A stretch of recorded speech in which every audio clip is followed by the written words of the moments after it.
What's going on? Welcome to another exciting episode of the Extraordinary Men Podcast. You guys know me. If y'all don't know me by now, then shame on you. My name is Phil Jones, Mike Jones. Have you know me personally, professionally, and I am the host of the Extraordinary Men Podcast.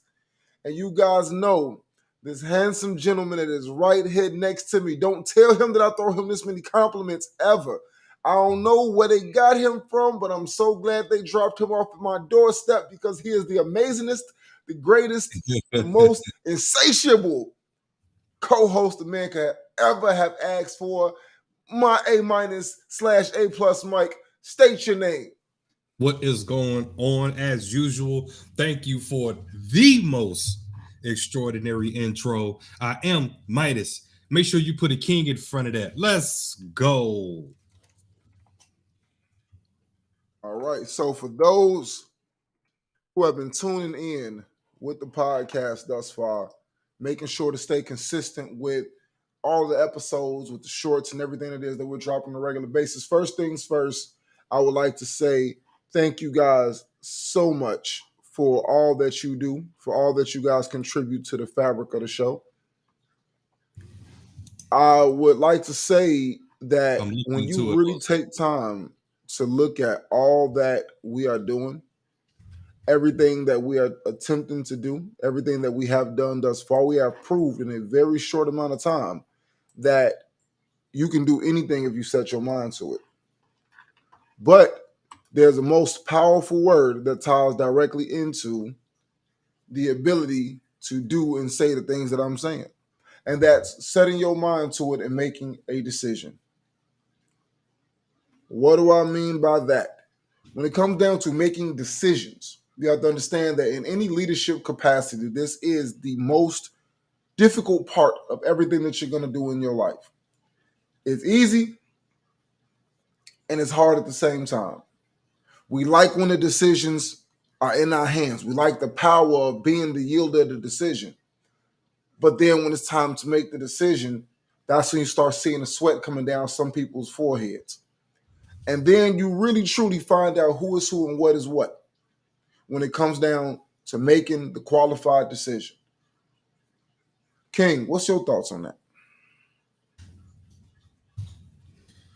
I think that it comes a point in time of men's lives, and I'm speaking specifically just for two men.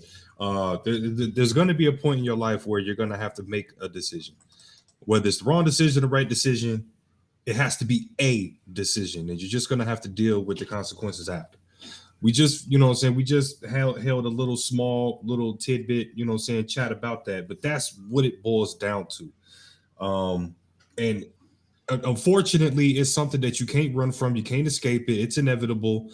And you're constantly going to get tested from time to time, to where you're sometimes you're a daily decision maker. Sometimes you're making 50 decisions a day. So, the responsibility is there, and you just have to man up to it. You have to own up to it.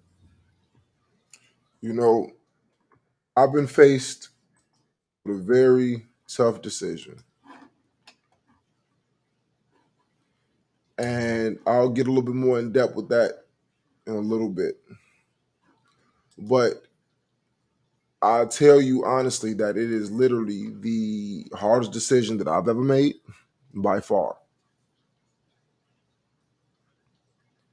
One thing that I tell people is that when you have other people involved in the decisions that you make that directly impacted by the decision that you make, a lot of times you have to look at these things and ask yourself, like, okay, how sure are you about the decision that you make or the decision that you're making, so to speak? I was given some advice, and I don't know who can learn from this advice, but this is a tad bit of advice that I was given. Sometimes it's not a right decision or a wrong decision. It's just a decision, and each decision yields its own consequence. But you got to make one. And if you don't make a decision, it's still making a decision. What does all that mean? Well, I'll get into the first part. no matter which way you go, sometimes you have to come to the realization that there's going to be negatives on both sides. So I can make this decision. Like, let's use something like divorce, right? You look at a concept like divorce, and no, this isn't me, so I'm just using a hypothetical right now. But you look at a situation, you say, okay, keeping the family unit together consolidates the money, it brings the resources into the house, it ensures paternity for the most part. There's a few different great benefits that come along with keeping the family together. Then on the flip side of that, you look at it and you say, okay, well, a reason to let go of the marriage would be that, yeah, okay, keeping both parents in the house and keeping them in the marriage and keeping them together so the kids can see them growing up. But if they're fighting and quarreling all the time and there's nothing positive and everybody's cheating and philandering and doing all the things they're doing and the money is still not going through the house and the responsibilities that come along with marriage are not being upheld, is it really a benefit just to save face? Sometimes when you remove yourself from a toxic situation, you may come to the realization I can be a better parent aside from being in this situation because the negativity that's brewing in this situation will not allow me to truly express myself as needed. Yeah, and we mentioned that before too, where small things become big things. You know what I'm saying? Especially when you're in a toxic situation where, you know, using the what's his name, Kevin, uh, juice becomes a problem. You know, all these small issues start to pile on and become bigger and bigger and bigger problems.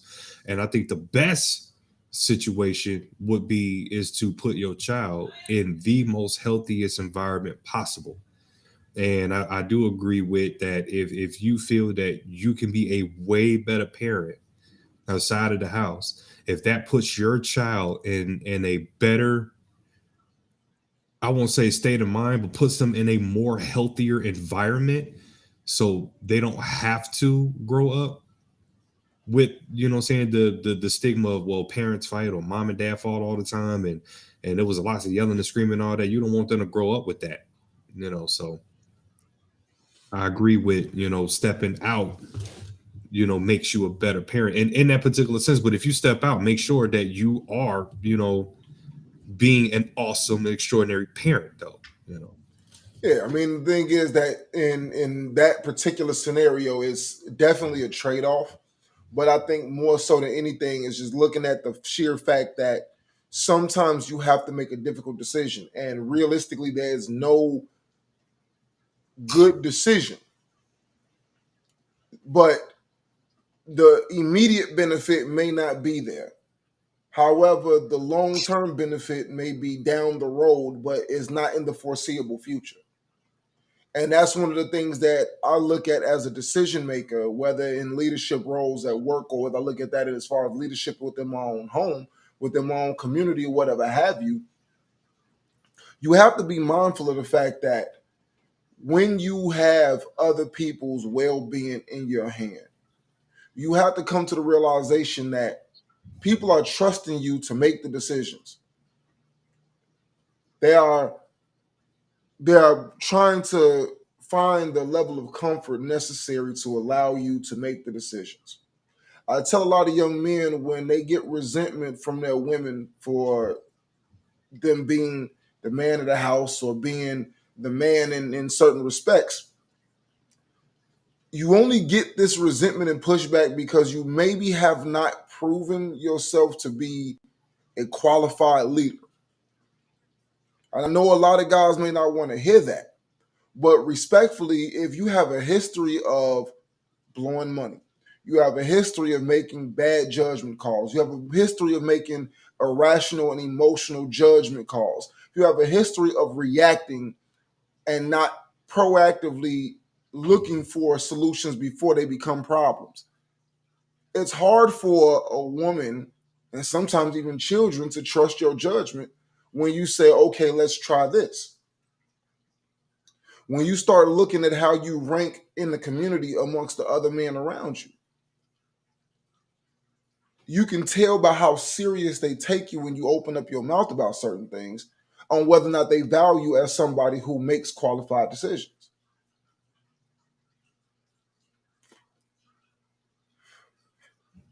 So One track. thing that I say, and this doesn't always come with age either, too, and that's something that I like to emphasize, especially for the younger people in the audience.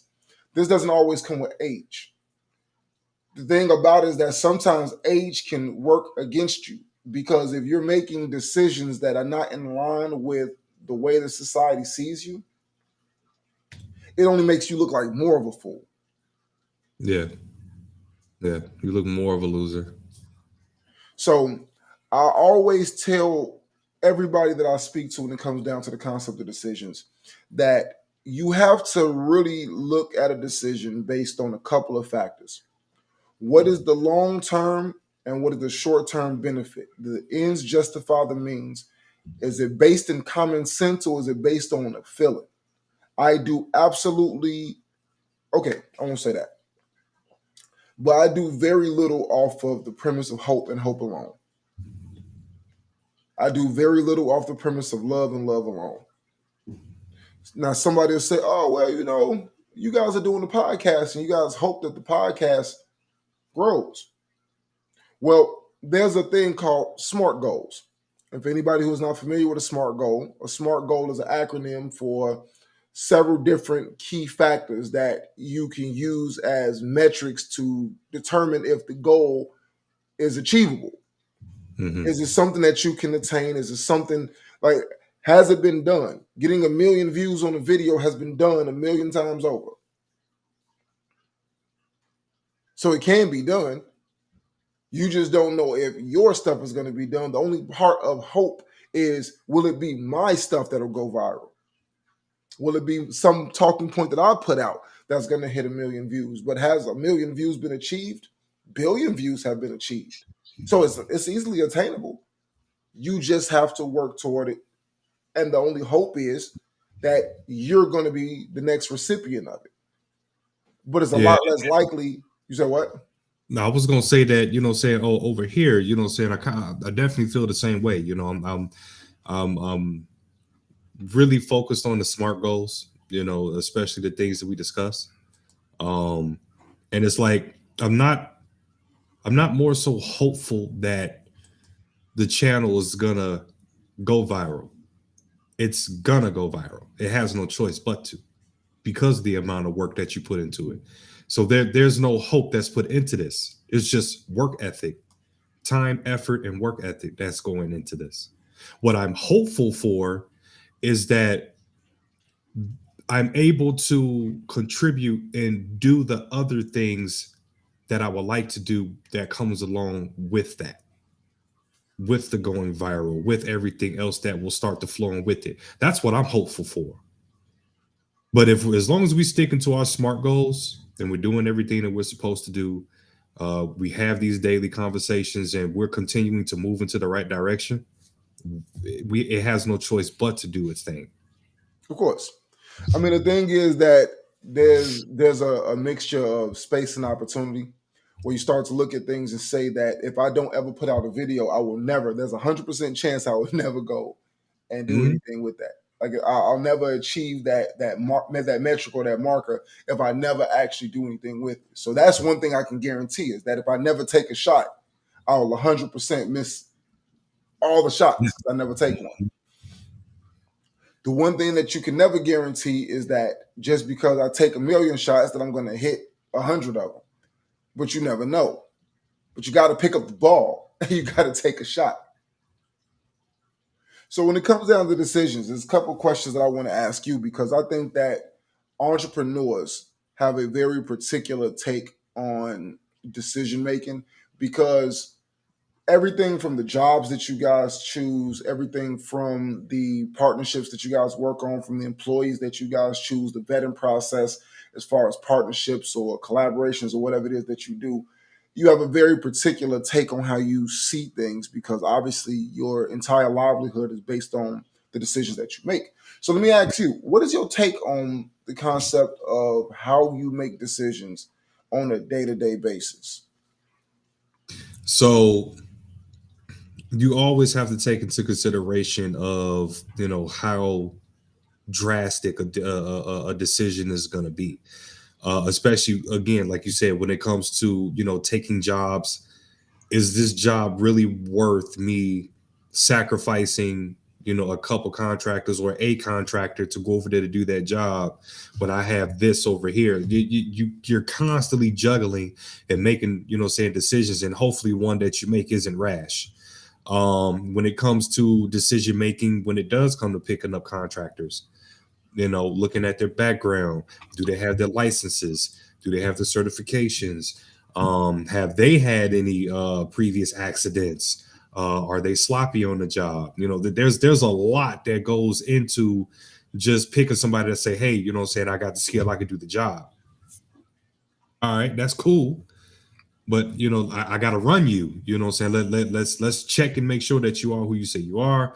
Any references, especially now because of the situation that happened over 2020, 2021, things of that nature. It Mm-hmm. got tight. So you had to really start have putting in place a real strenuous vetting process because you didn't want to piss away what you did have. You want to make sure that it stayed coming in, that the money stayed flowing with what you did have. So yeah, the vetting process definitely has drastically increased. And it has to when you start getting into dealing with bigger corporations. So when you start dealing with your Walmarts and your Walgreens and your Portillos and things, that when you start dealing with that, you have to have a crazy strenuous vetting process because all it takes is one mess up with an account like that and you lost it. You know, if it's anything minor, you know what I'm saying, that we able to just go back and just patch up anything like that, but anything crazy, that account is over. You can bet on it. And that's one of the things that I really want to always remain at a high level of value in conversation.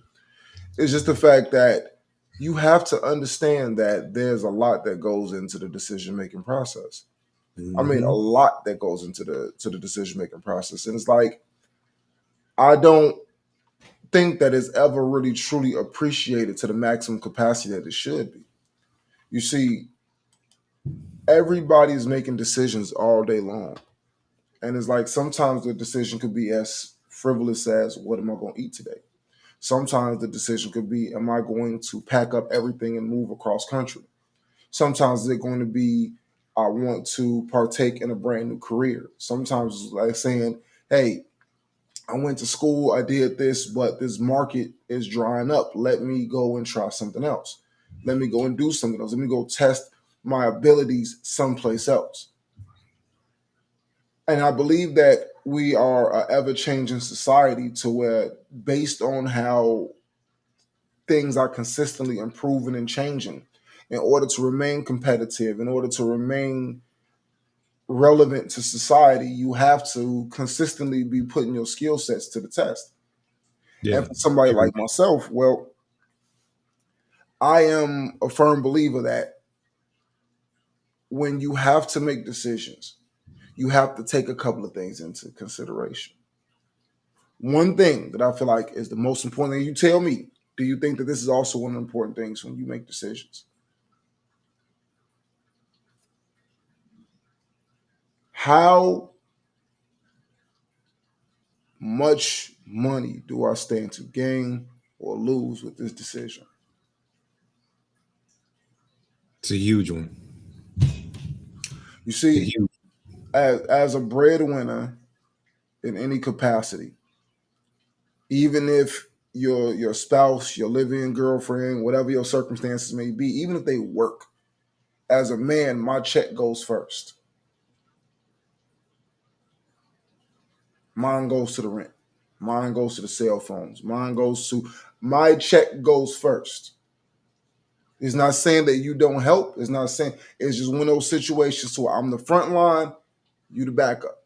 You're my assistant. You assist me with providing for you if I need the assistance. The goal is, if I do need your assistance, to get myself into a place where I don't need your assistance anymore. So now you can assist somewhere else. So Warren Buffett said, rule 1, don't lose money. Rule 2, follow rule 1.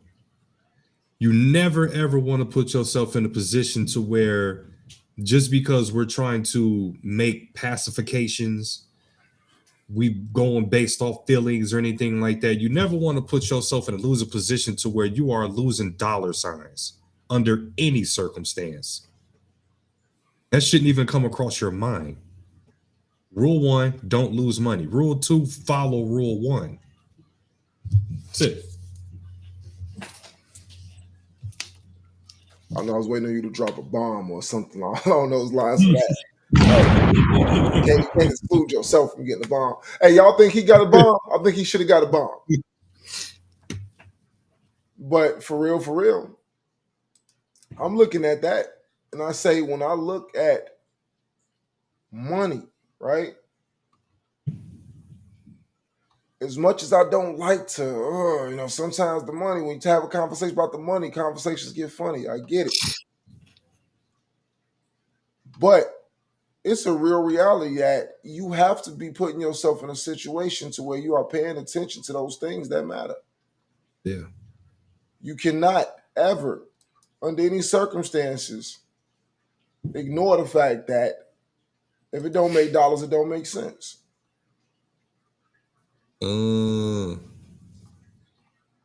Because my ability to care for the people that I love is based on my ability to financially support them. Now, I know a lot of people will have a conversation, oh, well, you still have to have good morals and good decency and stuff like that. That is true.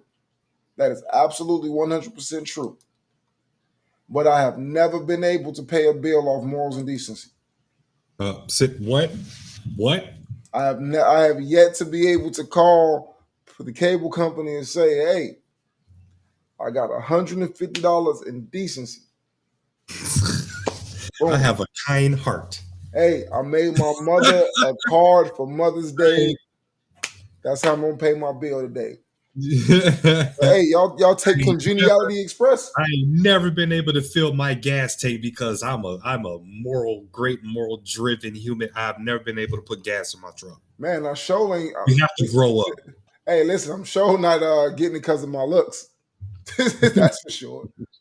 And I'm handsome. I should have got a bomb for that part. I'm handsome. Like, you know what? Don't even do that. Don't, because this is a men's podcast. Don't do that. I'll throw $1 at you. I'm gonna somewhat as a pause. I'm gonna get to it. We're gonna insert one right there just in case. Yeah, just in case, right? Right, dollar bill. No, but seriously, with all seriousness, it's like, I don't know if anybody is like me with this, but it's like I am one of those people that every so often I will stop and I will look at my finances because I still feel like I'm paying too much. Let me look at my phone bill. What service don't I need on here? I took the insurance off my phone. What did I pay all this money for the OtterBox on my phone for if I got to walk around assuming that it's going to smash? You know what I do? Keep it very close to me at all times. Mm-hmm. If I mess it up, I mess it up. But I don't see a need to continue to give $18 a month, $19, whatever the going rate is, to assume that I'm going to mess my stuff up knowing that I have a history of not messing my phones up. Now, somebody will say, oh, well, you got to have it just in case. Or, there's that inevitable, there's that thing that, sometimes it happens.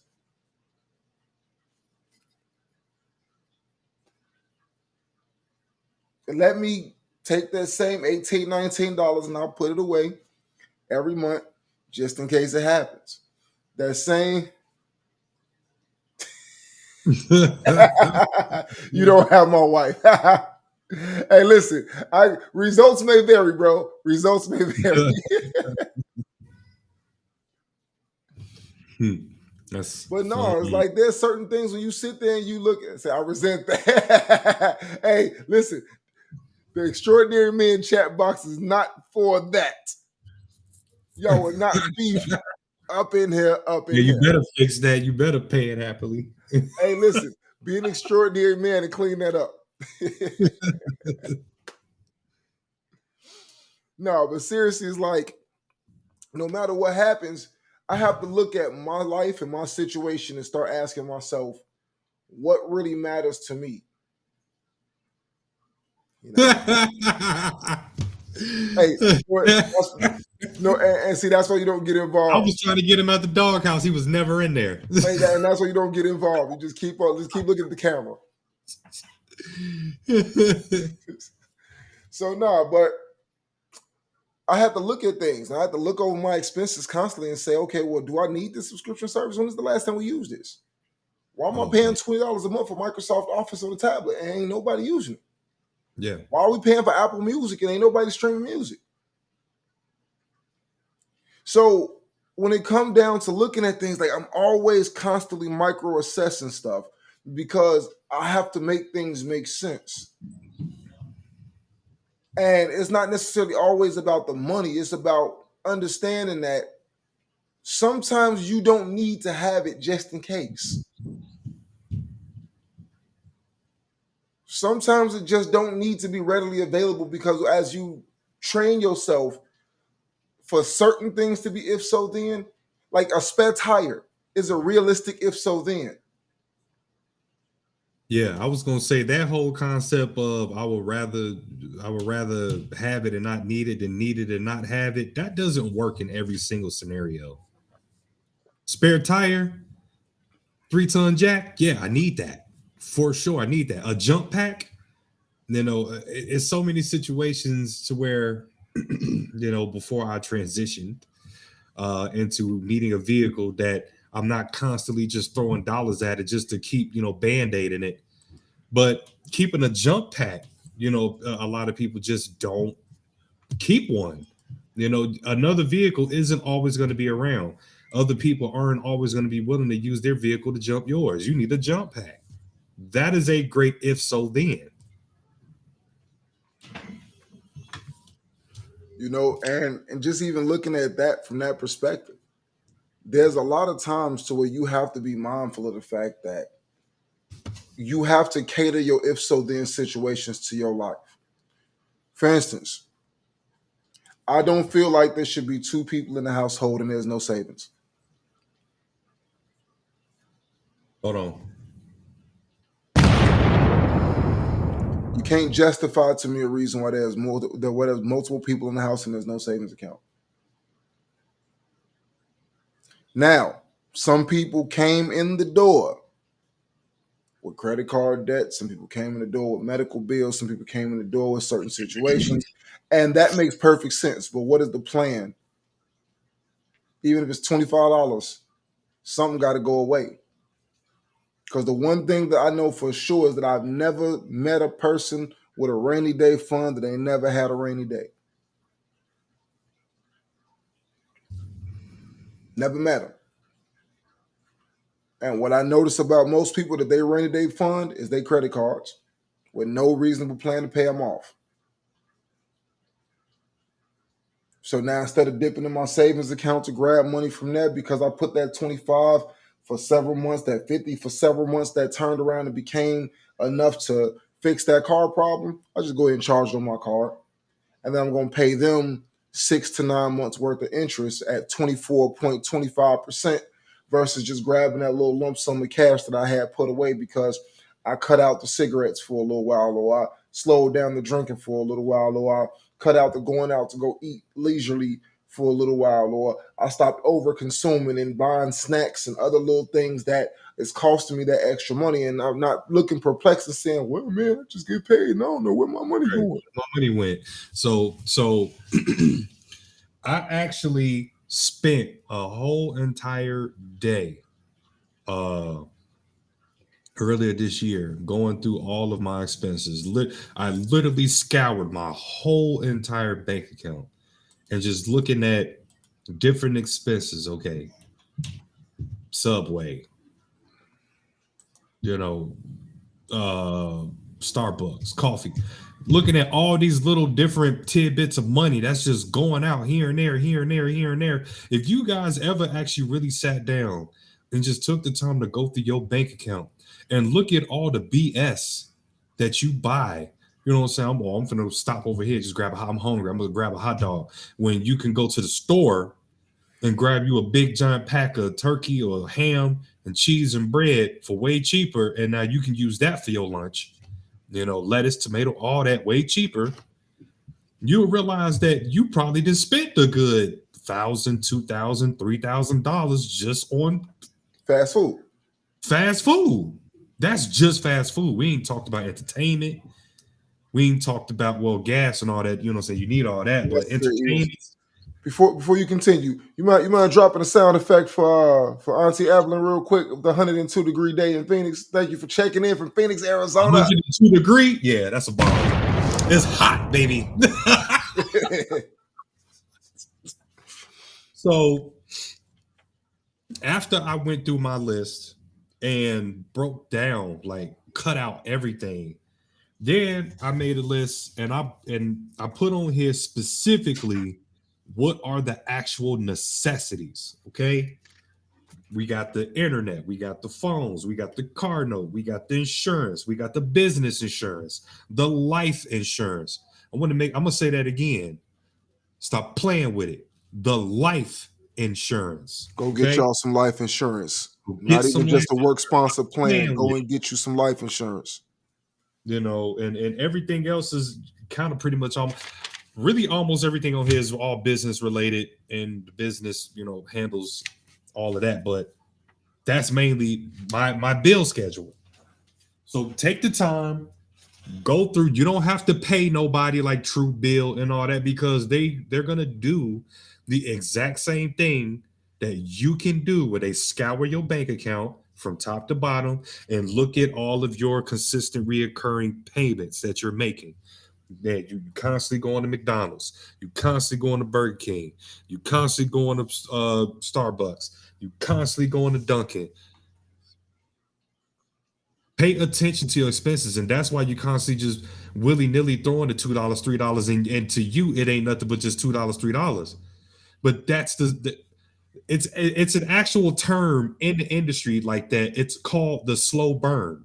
That's an actual monetary term, the slow burn, where every day they go nickel and dime you, and because you're not paying attention to your nickels and dimes, you done spent $300,000-$400,000 of your nickels and dimes. So pay attention to your money. And in regards to the subject matter today, managing your finances is the decision. Depriving yourself of luxuries for a long-term financial gain is a decision. And oftentimes it's a tough decision because there's many people who they work every day and they have this entitled mindset saying that, well, I work every day, I deserve, I should have. When you tell yourself these things, you are setting yourself up for the ultimate failure, because now you are trying to tell yourself that you are deserving of making somebody else wealthier, ultimately while making yourself broker. I deserve to treat myself. Yes, you do. You deserve to treat yourself fairly. You deserve to go someplace and enjoy yourself and reward yourself for hard work. But it don't have to be every week. It don't have to be 2-3 times a week. You might go out to dinner once a month, but you double or triple that with what you spend in the street on leisure expenses, not even realizing it, that you really go out about 4 times to a luxury Yeah. restaurant per month. And you don't Yeah. even realize it because, oh, well, I forgot to pack lunch today. That McDonald's, it was this, and this. And something about even the slightest thing about meal prepping, right? You can sit there and look at something so simple as making a cup of coffee at home. If I had, like, I like the little instant coffee or whatever that's made by Nestle, the French vanilla. If you sat there and you looked at it, you could really do a cost analysis down to the cent of how Mhm. much a cup of coffee costs you, right? So let's just say I bought a case of water for $6, right? And let's say it's 40 in the case. Divide 40 by the $6, and then it'll show me how much each bottle of water is worth. Mhm. So out of a 20-ounce bottle, I look at that and I do the division to say I want 8 ounces for a cup of coffee. So I can break down 8 ounces out of a 20-ounce bottle for what it's going to cost me. Obviously, it's like, got to warm it up. I might lose an ounce just because of warming it up. So you may say 9, maybe 10 ounces. So about half a bottle of water, half of the cost analysis. Boom, pour it into the cup, warm it up, make sure it's hot. Then when I look at this thing of coffee, this Nestle thing of coffee that costs about $8, $9, probably 10. I can't remember the specifics, but how much per spoonful? If I use 40 spoonfuls for $10, then I can divide that number to say, okay, this is how much that cup of coffee is. What do you use? Sugar? Do you use sweetener? Do you use sweet milk? What do you use to sweeten up your coffee? How many Mhm. spoonfuls of that do you use? And you can literally break down to the cent how much an actual cup of coffee costs you per serving. Same thing for how much rice I'm using. If a bag of rice costs me X amount and I use this many cups per serving, how many cups are inside of this bag of rice? And I can break down and say that each meal that I eat rice in, this is how much the rice costs me, this is how much the chicken costs me, this is how much the veggies cost me. So this is my cost analysis of how much it costs me to eat. And I can compare what it costs me to prepare a meal to what it costs me to go out and buy a meal from somebody. Mhm. And you'll be surprised at how drastic the difference in price will be. I know I just gave y'all a mind-blowing math problem. I hope y'all rewind this part back a whole bunch of times. But if Yeah. y'all really want to understand that cost analysis, I will be more than happy to break that down to you guys. But this is the same metric that McDonald's uses to price their meals. It's the same Mhm. metric that Starbucks uses to price their coffee. They understand this as a science of business to know this is how much the coffee beans cost. This is how much the machines to ground cost. This is how many years we expect for that machine to be functional up until new technology comes out or whatever have you. This is how much the water costs here at that city, which may drastically vary from the water cost of this city and whatever have you. And that's what you get. Say dues So about 87 to $1.09 a cup. Reasonably speaking. reason, yeah, that's that. Dude, you about ballpark. You know what I'm saying? Somewhere like 90 cents. Yeah, you ballparking it. So yeah. So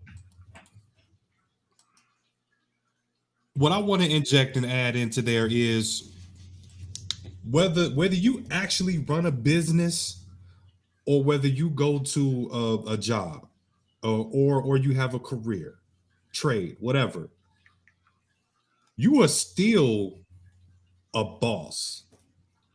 You still have to make the decision, like the title, you still have to make the decision to run your life as if you are running a business because other people run your life like it's a business. When you take, bless you, when Thank you take control and run your life like a business, bless you, then you thank start to go through your cost analysis of things. What's in the savings account? What is it going to take to achieve this? How much do we need to stack? How much this, how much that? How do we do this? How do we do that? How do we, you know what I'm saying, elevate ourselves and da da da.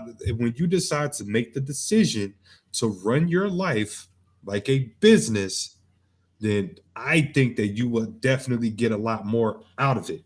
because you're gonna start to understand things and look at things a lot different. Agreed. And it's like just based off a little small stuff like a cost analysis and breaking down the cost of your everyday expenses, Mm-hmm. you really get into the mindset of understanding that this is the reason why my job rushes me the way they do. This is the reason why they try to squeeze so much out of me. And you learn how to fight back and or pace yourself to be able to do things. And this is why a lot of people, they are in professions to where they get paid by the job and not by the hour, because you realize that your productivity per job, if I can go into a job and I can collect a large lump sum of money because of the complexity of the job, all I Mm-hmm. have to do is get proficiency.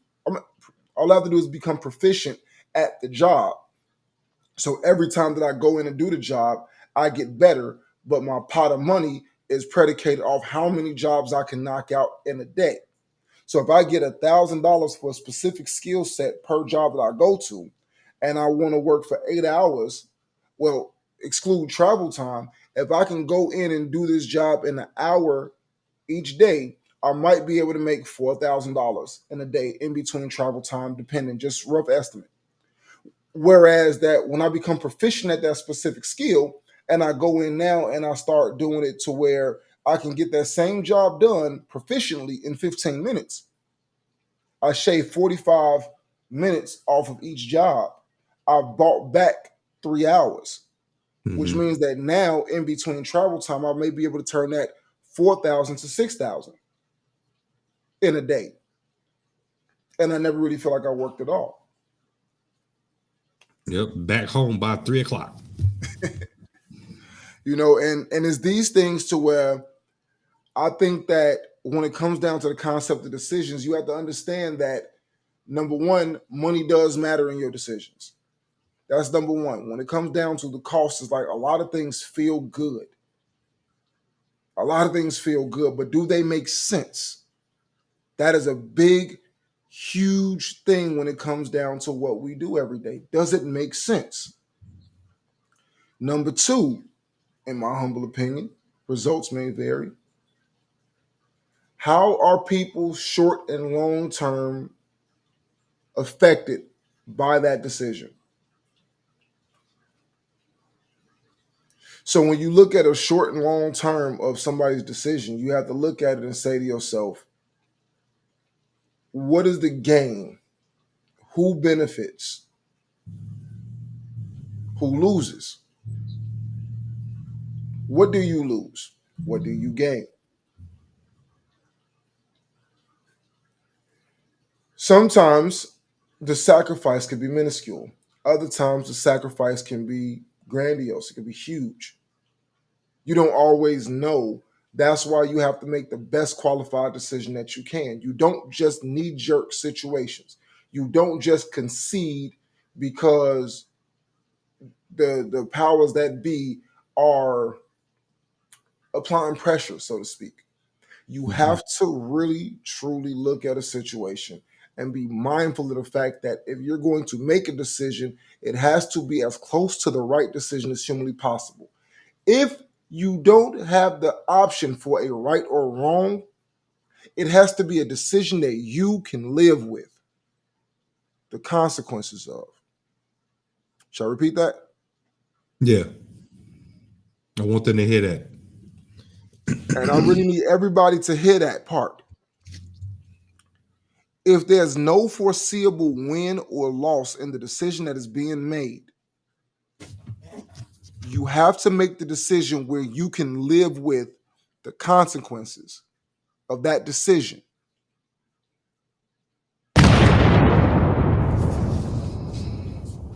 So if you were to change a profession and you come to the realization that, man, I'm really not into this profession like that, can you stick it out long enough until you can transition out? Or do you just collapse? Will you be willing to put other people's lives in jeopardy because you're currently unhappy with the decision that you made? Do you flow like water when it comes down to decision making? Like it's like, oh great, let's go this way. Nope, that doesn't work. Let's go that way. Or can you stay solid and say, okay, I'm going to stick this out for a solid year? And I'm going to make that thing, I'm going to make the best out of this situation humanly possible. And I'm going to see it all the way through to the end. And that's it. Yeah. I think a lot of times that's part of the thing that we miss a lot, is that people are very reluctant to see the large picture. And a large picture says that when you make a decision, you got to stand on.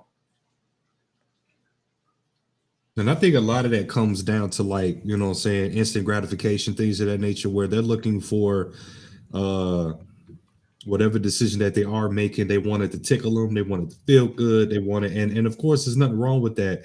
But if you know that, you know, once you start getting into it and it turns out to not be a good decision, bad decision, things of that nature, and there's other people involved, or you got other people that's relying on you, you can't just drop and just shift gears like that. You know what I'm saying? You got to make sure that you're setting yourself up for success so that you can, like, safely transition out into another decision. You know, a lot of people put the happiness first, and that's the wrong way to make a move. Say that part again, please, and thank you. A lot of people put their happiness first, and that is the wrong way to make a move, make a decision. Why is that? Because you're going based off impulse. You're going based off of feeling, and you're not actually really sitting down and analyzing the data, looking at the stats, looking at it from all angles, and being able to come at it at a logical and educated point of view. You just I don't like it, I'm gone. I don't feel good about it, I'm gone. You know what I'm saying? And you can't always make a rash decision like that. You have to really put a lot of thought into it. You have to make a logical decision.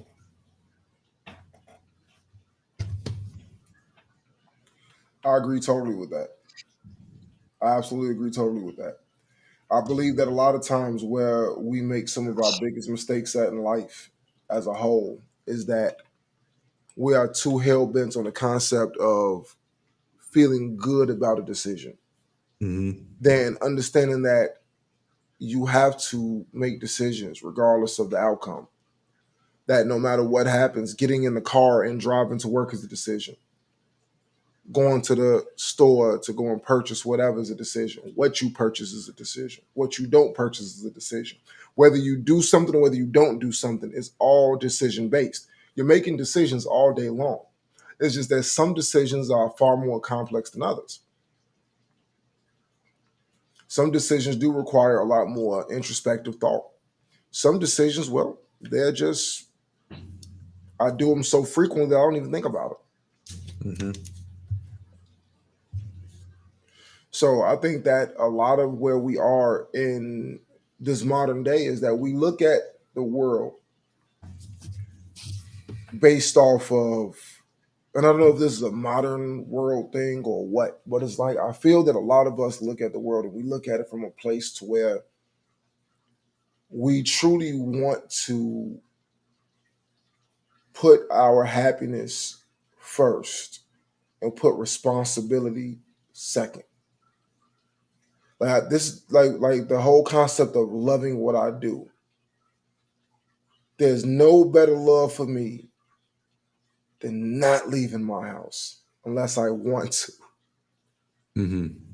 Being able to go, like if I could, if conceptually, and I ask people this as a very real question, if the money could just be direct deposited in your account and you didn't have to worry about getting up and going someplace and being obligated to be somewhere at a certain time for a certain period of time, would you opt out to still get up and go to a job?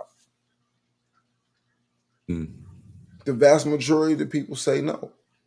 You mean to tell me if I could preserve my quality of life and have my freedom, why would I purposely sell myself into bondage? That's the logic.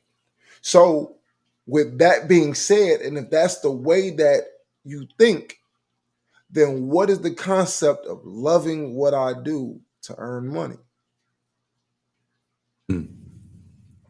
conceptually you're playing a mind game on yourself to try to make yourself believe that there's really a such thing as passion. It's nothing that you're passionate about. You may love the thing that you do, but you may not love the circumstances by which you do it. Let me tell you something. I loved delivering mail. I love delivering mail. But I didn't love the job. I love the freedom aspect of it. I can go to lunch when I want. I'm outside all day. Mm-hmm. I only got to deal with my supervisor for maybe an hour a day. Come in here, throw my route up, hit the street, get my certifieds, my keys, I'm out the door. Drive off, I go, bang my route out, go ahead and get my stuff done. What do I want to eat? I can go over here, I can go over here, I can go over here, depending on what route you on. Go to CVS, rack up on a bunch of junk. If there's a CVS on my route, go to McDonald's, go over here. Or I could just sit down, just chill my truck. Whatever I want to do. For that little period of time, whatever I want to do is my world. And I felt like I was able to rationalize what I did because I didn't have to have somebody in my face for hours on end. I only got to deal with you a couple of minutes on the back end and a couple of minutes on the front end, and the rest of the day is mine. It's me, my customers, and everything else. That was a gratifying feeling for me. Big brother listening, man. You said what? I had an ad pop up for the U.S. Postal Service. Dig that. Big brother listening? Big brother listening. Shout out to that. They just threw me on the do not rehire list right there. Just then. Oh, yeah, man. he loved what he do. No, hey, get him. Let me stop. No, but seriously, it's just like I loved parts of what I did. I loved aspects of what I did, but the rest of it I didn't care for. I don't want to be here at 7:30, 8 o'clock in the morning. I don't want to be here. I don't want to. I don't want that 2 hour piece on somebody else's route. I don't want to do that.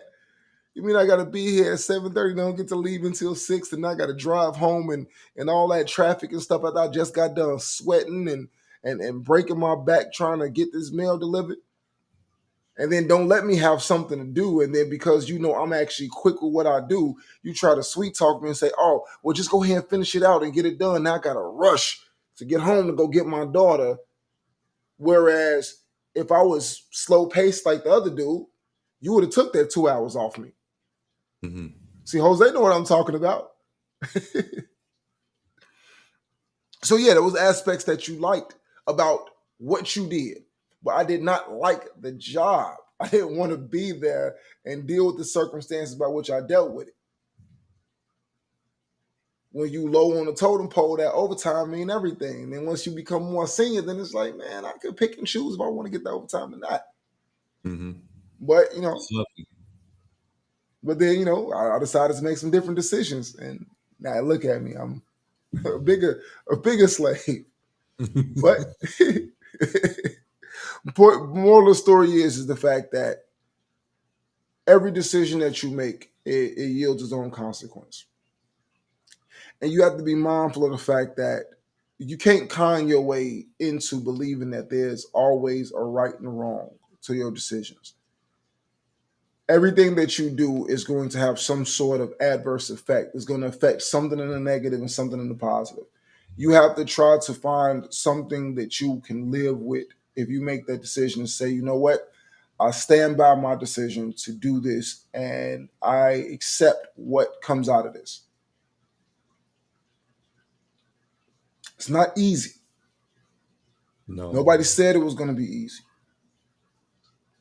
Nobody says that it's going to be a walk in the park. Nobody says you're going to get it right all the time.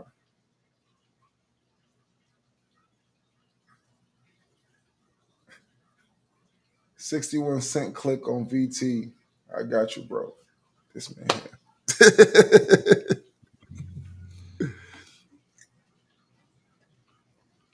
Nobody said it was going to be easy. It's not going to be easy all the time. And you have to accept that. You have to be mindful of that fact that it's not going to be easy all the time. Might have had some sauce in them ribs. The only thing that I want to add to that is I want to talk about the statement that the people like to use, and that's money ain't everything. And in very minute circumstances, that matters. And I want to make sure that people understand that when you try not to sound, crazy, but family and money to me is on the same playing field. If if someone is consistently money minded, money driven, and money focused, that means that he's family minded and family focused. So I want people to understand that just because you own your purpose, or you own your bag, whatever you got going on, I don't want nobody to knock you off your square because they're living in this notion of money ain't everything. When you can't pay your bills without it, you can't eat without it, you can't, what I'm saying, you're not gonna have a house without it, you can't fix your car without it, you can't have your internet without it. In most cases, you can't get no oxygen without it. So I want to make sure that people understand that when you are putting your bread first, that means that you're putting your family first. They're the same thing. Your money and your family is the same thing. They're on the same plateau. So that's it. I definitely want to make sure that it's understood that whatever you choose to prioritize, that you are willing to accept what comes along with prioritizing that thing. And I really want to impress upon people to understand that, like Midas said, is the fact that anything that is not in the direct benefit of yourself and the ones that you love is counterproductive. Mm-hmm. There's somebody who say, "Oh, well, your health is important, this, that, and the third, and you got to make sure that you put your." I would never tell anybody anywhere that is like, "Oh, don't prioritize your health." I think that's foolish. I would tell anybody, realistically, that you have to look at the large picture. The large picture tells you a bunch of different things. The larger picture tells me that none of this is going to be easy, because at the end of the day, it's like trying to find the balance between work and then trying to find a balance to where I can be healthy. I want to be healthy. Okay, well, cool. Well, do you work a job that allows you to be able to go to the gym when you need to? Do you work a job that allows you to be able to be flexible when you need to be? So what's the difference between being money focused and money I got oriented? it. I got it. All right.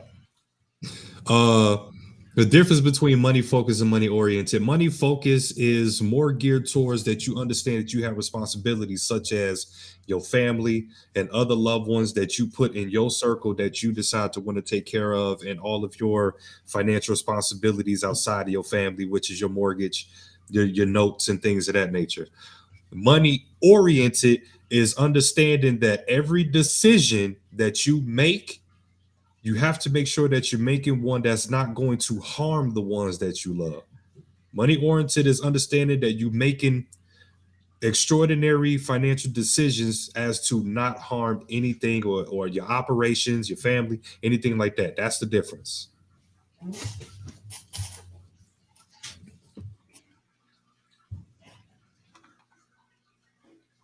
Any other Very well questions? said. Very well said. And I'm gonna go ahead and just touch base on that just a little bit too. Being focused on anything means that your sole purpose is it.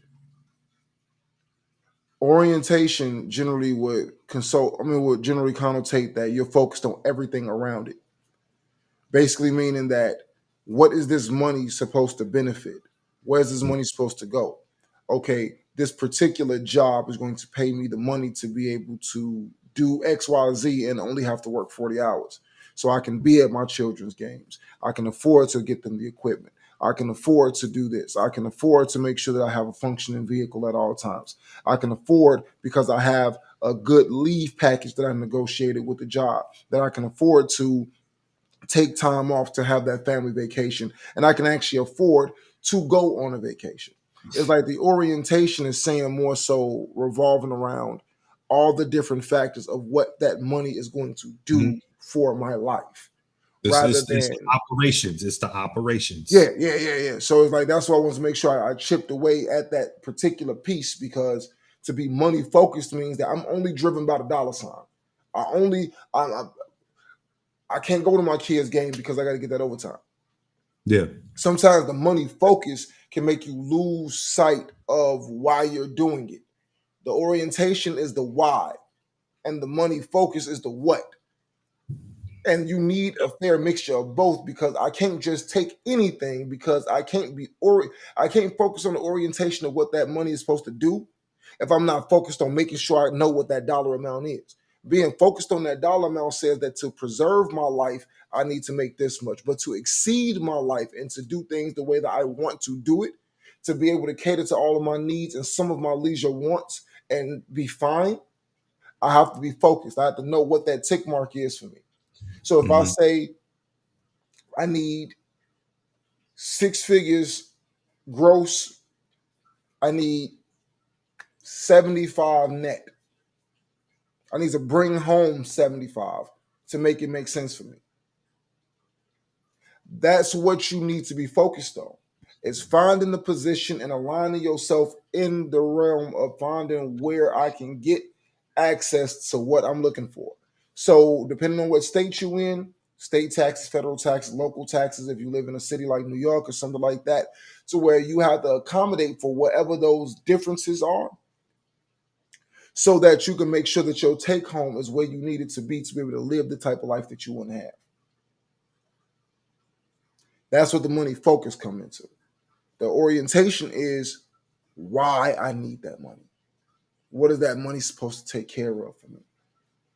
This is how much I want in my rainy day.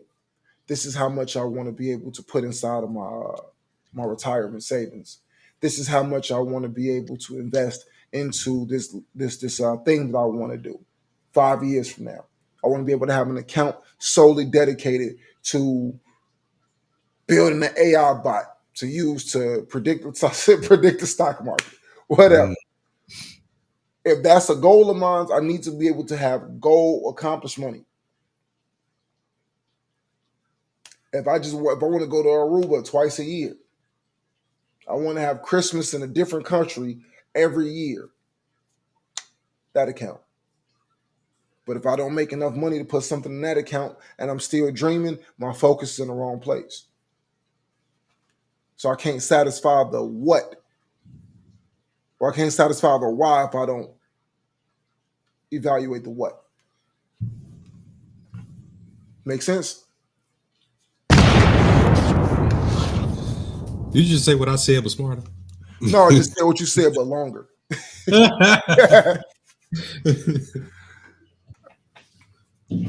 First and foremost, we are an hour and 3 minutes into the Extraordinary Man podcast. Let me tell you guys, thank you guys for putting up with my long-winded rants and Midas's not so long-winded, straight to the point perspectives. We tend to stretch our limbs farther than the covers reach. You need bigger covers. That's all that is. Just get a Bigger bigger cover. covers. If your queen size bed It's a ain't getting it decision. done, it's time to upgrade to the king. That's a decision. Get a bigger cover. It's that Either easy. that or make a pallet on the floor. You can never run out of floor. You know, Jay-Z said that people saying that they made Hove. Okay, I made another Hove. Get another cover. Say, Love love you you guys. too. Thank you. Say, join the army. Hey, listen, I have nothing against my brothers and sisters who have served. Leave that alone. Say, love you too, Auntie. Thank you for always tuning in and always being a supporter of what it is that we do here at the Extraordinary Man. You've been around since day one, and I'm humbly appreciative of that. Absolutely. Jose. Ashley in there somewhere. She chimed in today. Ashley. No, she chimed in. She chimed in to jump on him.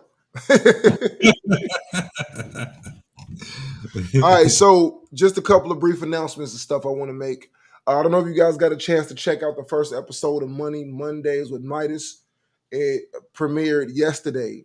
Every Monday he'll be dropping that live. It's a YouTube exclusive, and you may be able to catch an Extraordinary Man Facebook group directly. It doesn't come out on my page or any of the other extenuating pages like the Twitch and stuff. Is literally between those two areas. Please make sure if you get a chance to that you go in, tap in, take a listen. Some very good advice he's going to be giving. It's going to be every Monday. So we're expanding as far as our content flow. So the 3 times a week that we go in jointly, and then he's going to be going in doing his Monday thing for the time being. And then we got another big announcement. We're going to say that announcement for once we get to our 500 subscriber. Mm-hmm. So, yeah, needless to say, it's just kind of like, I'll thank you as always for everything that y'all provide. You guys know where to find us. I mean, say Christmas every year in a different country. You know it, man. You gotta get outside. Yeah. Those are goals. Those are goals. Yes, absolutely. So you guys want to make sure that you guys are tuning in. If you are new to the Facebook and you have not subscribed to the YouTube yet, there's a link that I'm going to post right now that you guys can utilize to get y'all into the YouTube page. Just take your phone and do the scan for the little QR over there on the side. It'll take you directly there. You subscribe, like, hit the bell, all the nice bells and whistles. We have endless content and we drop almost daily on the YouTube page.